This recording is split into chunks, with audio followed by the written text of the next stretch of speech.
अल्लाहुम्मा सल्ली अला सय्यिदिना मुहम्मद व आलिहि वसहबिहि वबारिक वसल्लम।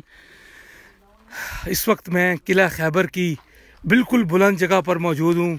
ये वही किला है जिसको हज़रत मौला अली मुश्किल कुशा शेर खुदा करम अल्लाह वजल करीम ने नबी करीम सल्लल्लाहु अलैहि वसल्लम की दुआ फरमाया। मरहब का ये वो मजबूत किला जिसको हज़रत अली रज़ी अल्लाह तआला अन्हु की एक ठोकर ने जो है वो तहबाला कर दिया। मैं उस किले के बिल्कुल खंडरात के ऊपर उस जगह इस वक्त खड़ा हुआ हूँ और एक अजीब मंज़र है।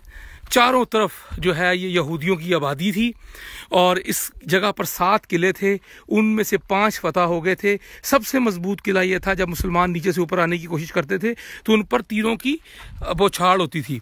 ये नीचे जो बड़ी जगह नज़र आ रही है, इधर किला खैबर का बड़ा फाटक था जिसको हज़रत अली रज़ी अल्लाह तआला अन्हु ने एक ठोकर से उड़ा के नीचे फेंक दिया और उसके बाद जब 40 के करीब सहाबा ने उसको उठाने की कोशिश की तो वो ना उसको उठा सके।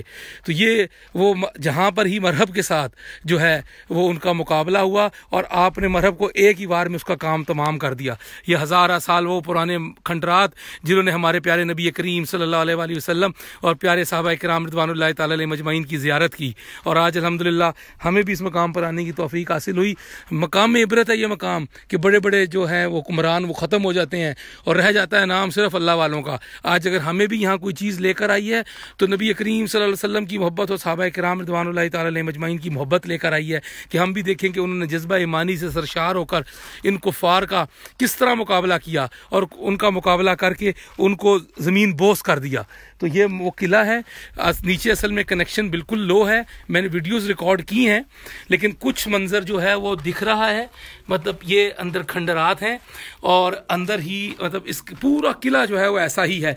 ये वो जगह हैं जहाँ से हमला आवर होते थे, इन जगहों में छुप छुप कर वो हमला आवर होते थे। अब ये देखिए नीचे कारें खड़ी हैं तो ये कितना हम ऊपर इस वक्त आए हैं और ये किला काफ़ी हद तक जो है सारी बात है वो बोसीदा भी है और किस किस्म की यहाँ पे उसकी कोई आसार क़दीमा के हवाले से इसकी कोई वो ख्याल नहीं रखा जाता। बहरहाल आप अंदाज़ा लगाएं किस तरह लकड़ियों के साथ मजबूती के साथ इस किले को बनाया गया और इस किले में जगह जगह पर जो है ये एक और इसका किले का मकाम है।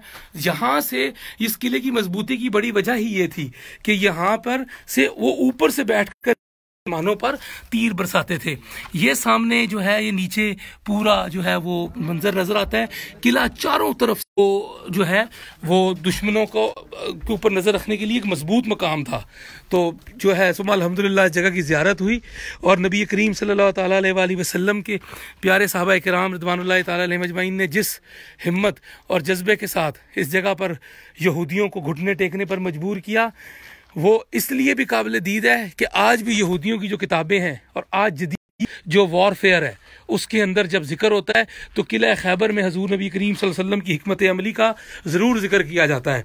ये हिकमत अमली तो बेशक अल्लाह सुब्हानहू व तआला ने जो नबूवत आपको अता फरमाई थी उसका फैज़ान था, लेकिन देखने की बात यह है कि इंसान को अल्लाह सुब्हानहू व तआला कि जब उसका लीडर उसका कायद अजीम हो तो इंसान को कितनी हिम्मत होती है। हम इतनी दूर मदीना मुनव्वरा से चले, इतना पुरखतर और सख्त सफ़र तय कर कर सहाबा किराम रिज़वानुल्लाहि तआला अलैहिम अजमईन 1600 की तादाद में इस जगह पर पहुँचे। किसी दूसरे दुश्मन के पास जाकर उसके घर में उसके ऊपर हमला करना और वो भी नीचे से ऊपर की तरफ। आज की तारीख में भी जो है कहा जाता है कि जी हाँ, जो जंग के लिए जिसका मकाम ऊपर है, जिस तरह कारगिल की आजकल मिसाल ली जाती है कि कारगिल की जो घाटी थी वो ऊंची थी और जो है वो हमारी फ़ौज नीचे थी, पाकिस्तानी जो फ़ौज थी वो नीचे थी। उसी तरह देखा जाए तो आज की तारीख में ये नामुमकिन बात है कि इतनी ऊंचाई के ऊपर से जो है वो सहाबा किराम रिज़वानुल्लाहि तआला अलैहिम अजमईन ने इनका मुकाबला किया और मुकाबला करके जो है वो इस किले को फतह किया। इसके इर्द गिर्द जो 5 किले मौजूद हैं उन 5 किलों को फतह कर लिया गया था। ये एक छठा किला और इससे 10 किलोमीटर के फासले पर एक और किला है जो 7वां किला था, बाद में कंपाउंड एरिया था। देखिए कैसी है वो छोटी छोटी जगह मौजूद हैं और ये इसको बनाया ही इसलिए इस तरह किया था कि इसके ऊपर दुश्मन आराम से कब्जा ही ना कर सके। तो अल्हम्दुलिल्लाह आज हमें हज़रत अली रज़ी अल्लाह तआला अन्हु की ये जो है अजीम जो फ़तह की जगह देखने नसीब हुई। नबी करीम सल्लल्लाहु अलैहि वसल्लम की दुआओं की इन फ़ज़ाओं में महक आज भी महसूस होती है। हमारे प्यारे नबी करीम सल्लल्लाहु अलैहि वसल्लम ने जो दुआएं फरमाई, बेशक अल्लाह सुब्हानहू व तआला उनकी उम्मत को भी उसमें से हिस्सा अता फरमाएगा इंशाअल्लाह। और ये प्यारी जगह जो है, इसकी अंदर एक और रूहानियत और कैफियत वाली बात यह है कि जब इज़्तिराब के अंदर इंसान दुआ मांगता है तो उसकी दुआ मांगने का एक और आलम होता है। एक खुशी के वक्त मांगी जाती है, एक इज़्तिराब और तकलीफ़ में मांगी जाती है। तो बेशक जब 1600 सहाबा किराम रिज़वानुल्लाहि तआला अलैहिम अजमाइन के साथ नबी करीम सल्लल्लाहु अलैहि वसल्लम ने इस जगह पर हमला किया, तो बेशक आप सल्लल्लाहु अलैहि वसल्लम अल्लाह सुब्हानहू व तआला की बारगाह में जिस तरीके से दुआ गो होंगे, वो भी एक मंजर होगा। इन शजर ने, इन हजर ने, वो सब दुआएं जो दहन नबूवत से नबी करीम सल्लल्लाहु अलैहि वसल्लम के मुबारक लबों से निकली, उन सब की नबी करीम सल्लल्लाहु अलैहि वसल्लम की उन सब दुआओं की ये जो दरख्त हैं, ये जो शजर हैं, ये हजर हैं, वो सब गवाही देंगे। और नबी करीम सल्लल्लाहु अलैहि वसल्लम की इन सब ने ज़ियारत की है। तो आज हम भी इसी नीयत से ज़ियारत कर रहे हैं कि प्यारे नबी करीम सल्लल्लाहु अलैहि वसल्लम की जिन चीज़ों ने ज़ियारत की, आज हम उनको देखकर अपने कलूब को खुश कर रहे हैं। वाखिर दावाना अल्हम्दुलिल्लाहि रब्बिल आलमीन।